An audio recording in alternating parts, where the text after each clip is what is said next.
Hey guys, Metro Boomin Enjoyer here, and welcome to Pearly Aged Rap Lyrics. It started off as a meme from the way that I pronounced the word Pearly in my Pearly Aged Rap Lyrics series, but now it is its own thing. The difference here is that this series is for lyrics that aged well. They aged in a good way, like a shiny, beautiful pearl. It's the bright, happy, positive twin to the evil, Pearly aged rap lyrics. I think you guys get what it is now if you didn't figure it out already, so let's just jump right into it. Ooh. Will I make it? I don't know. From the bottom of my heart, I swear to God, I gotta blow. I've been underrated, underestimated, and hated, but I can't wait to look back and say that I made it. I don't know what lyrics come to mind for you guys at first when you think of Pearly aged rap lyrics, but for me, the first rapper that popped into my mind was Logic. His Young Sinatra mixtape trilogy is just filled with lyrics about his hunger to make it, and I think I said this before in another video, but one of the most rewarding things about listening to that trilogy is just hearing Logic gradually rap more and more about the success that he's achieving as you go from one mixtape to the next. The song in question here is the final one from his first Young Sinatra mixtape, the second one that he ever released under the name Logic, and in the 11 years since he rapped these lyrics about wanting to look back and be able to say that he made it, he stacked up a crazy amount of accolades. We're proud of our biracial Bobby. 3 platinum certified albums, 3 gold albums, 12 platinum singles, and 20 gold singles. He's performed at concerts all over the world, and he was a XXL freshman back in 2013.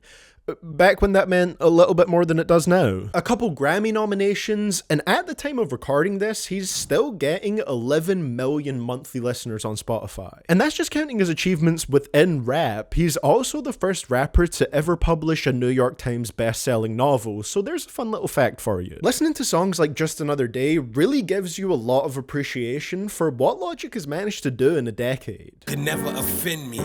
My goal in life is a Grammy. Hopefully mom attend the ceremony with all my homies. He did it, ladies and gentlemen. Not only winning a Grammy once, but twice. Way back in 2009 when Tyler released Bastard, it might have been harder to picture him eventually going on to win a Grammy than it is now with the hindsight we have, being able to see how his music evolved since then and what it changed into. That's not a knock on Bastard, by the way, but it doesn't necessarily sound like a Grammy-friendly project. But even still, Tyler showed that he had a vision for his future on here, and after just over 10 years of evolving and growing musically and shifting away from the more horrorcore focus of his earlier projects, he managed to bag a Grammy for Best Rap Album in 2020 with Igor. Did his mother attend the ceremony?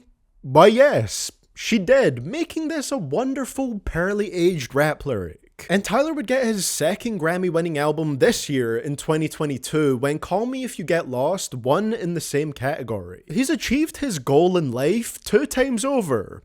It's a big W, boss man.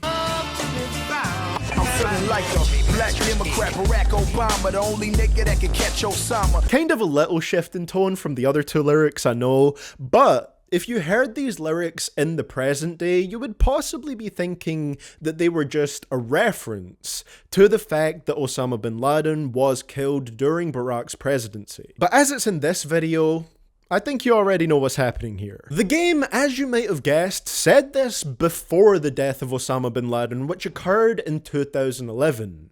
Hard Times was released in 2008. A solid Nostradamus moment from the game right here. Now, if we want to be a little bit nitpicky here, we could say that Barack himself didn't necessarily stop Osama. An HK-416 bullet did.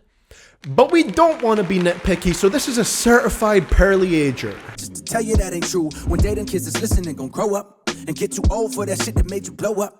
Now your soul's looking like cause they don't show up. J. Cole merchants, you can rest easy now, knowing that the 1985 lyrics are indeed included in this video, about lyrics that aged well. Little bonus shout out here to False Prophets, which is posted on Twitter every single time Kanye acts like a silly Billy, which is a lot right now. The amount of times that I've seen this thumbnail when I'm scrolling through Twitter recently. J. Cole never named any specific names on 1985, but it was strongly implied and inferred by a lot of people to be about Smoke Perp and Lil Pump. And if we do take it as being about them, these lyrics aged like fine wine. Because 2017 and 2018 were probably the peak years of Lil Pump and Smokepurp's careers, hugely benefiting from the blow up of SoundCloud rap at the time, which they played a part in. But if you press that fast forward button and skip to the current day, you'll see that the decline that J. Cole talked about in 1985, which was released in 2018, was pretty rapid. I mean, we've all seen that clip of that recent Smokepurp live performance where the venue was basically empty, right? We have all seen that Lil Pump's I'm Back tour took place in the most random assortment of countries possible, with only 2 dates being in the US, and those were in his home state of Florida. And now when either of them drop new songs or new albums, they don't really hit the charts at all. Compare that to earlier in their careers, where Pump nearly had a #1 album in the US,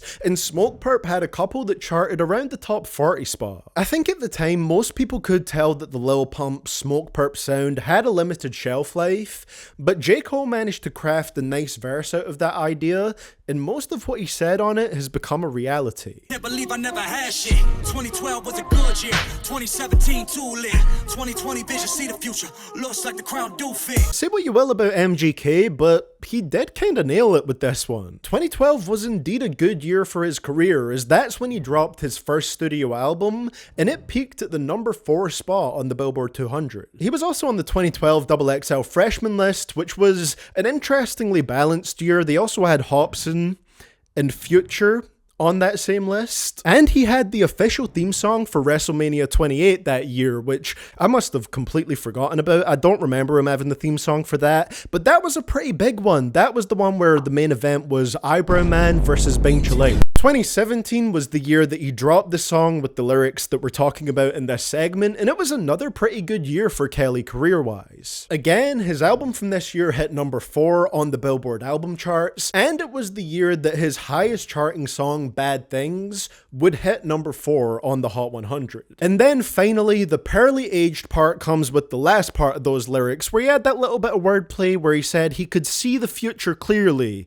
with his 2020 vision, that the year 2020 would be a good one for him. And from a numbers perspective, he actually called it. 2020 was his best year in that regard so far, because that was the year where Machine Gun Kelly switched over from making that white boy rap to making pop punk music, and that gave him his first #1 album in the United States and his first ever platinum album, pretty much commercially outdoing every single other album he dropped up to that point in a much shorter time frame. I'd imagine not many people saw it coming after the Eminem beef that MGK had in 2019, but he managed to turn it around and make the following year one of his best so far. So after those Pearly agers, why not click here to check out some Pearly agers? Thank you guys so much for watching this video. I would appreciate you clicking that subscribe button if you did enjoy it, and much love to the Patreon fam over here. With a massive love-filled shout out to my biggest supporters, and those are Aguirre, Big Daddy Foe, Diego Victoriano, Griffin Upchurch, I Am Regent, Josh Gourmet,